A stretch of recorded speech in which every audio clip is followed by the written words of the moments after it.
question I get asked on a daily basis from male and female clients is what is better for weight loss, cardio or resistance training?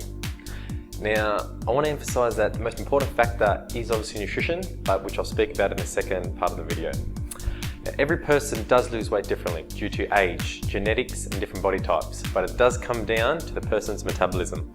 A way we can look at our metabolism is to look at our BMR, our basal metabolic rate. Now, your basal metabolic rate is the minimum amount of calories your body needs to maintain functions such as heart rate, breathing. So once you know your BMR, you can calculate how many calories you need to lose weight effectively. Here you can see the formulas for calculating your BMR based on gender. To lose 1 kilo of body fat, you need to burn 7,500 calories. So an average male, which is watching his weight, would eat around 2,500 to 3,500 calories a day. Now a female watching her weight would eat around 1,200 to 1,800 calories a day. So the best thing is I tell my clients is to break it down. So aim to burn around 500 calories a day, so around half an hour to 45 minutes of high intensity exercise every day over a week is half a kilo. In a routine, you want to maximize how much calories you burn. You do this by incorporating exercises which use big muscle groups, like squats, lunges, push-ups.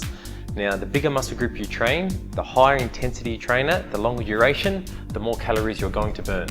So instead of walking for 20 minutes and burning 120 calories, do 3 sets of high intensity jumping squats, takes 4 minutes and you burn 120 calories.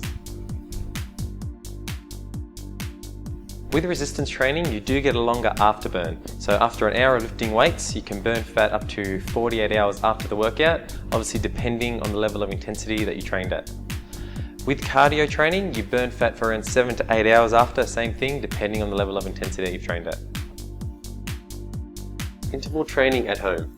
Here are some exercises you can do with minimal equipment. A simple squat, ensuring you push through your heels, dropping your bottom nice and low.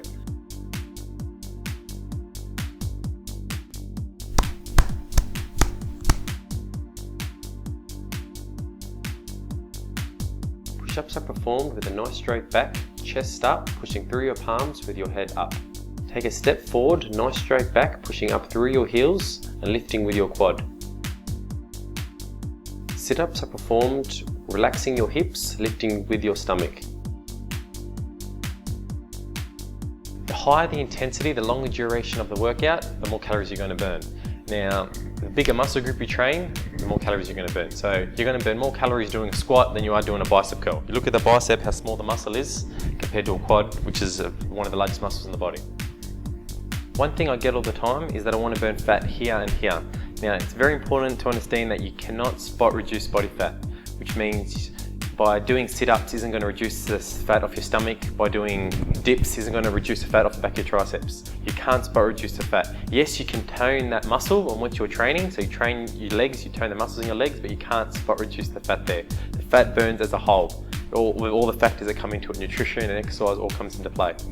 Now, there's 2 different types of fats. Subcutaneous fat, which is the fat on the problem areas like the stomach, the triceps, as well as the legs, the bums, etc. And there's visceral fat, which is the fat which protects internal organs. The biggest factor when it comes to obviously losing weight is nutrition. Now, eating is the most important part. So a lot of people think they have to eat 3 times a day. Studies show one of the best things to do is actually eat 5 to 6 times a day, breaking their meals up into smaller portions, so just distributing them through the day. So every 3 hours, eating something. Now, what you're eating is also very important. A perfect diet should contain nutrients such as carbohydrates, fats, proteins, vitamins, minerals, and fiber in the right quantities. Researchers suggest that high protein diets help people better control their appetites and calorie intake. Diets high in protein and moderate in carbs, along with irregular exercise, are said by experts to reduce blood fat levels.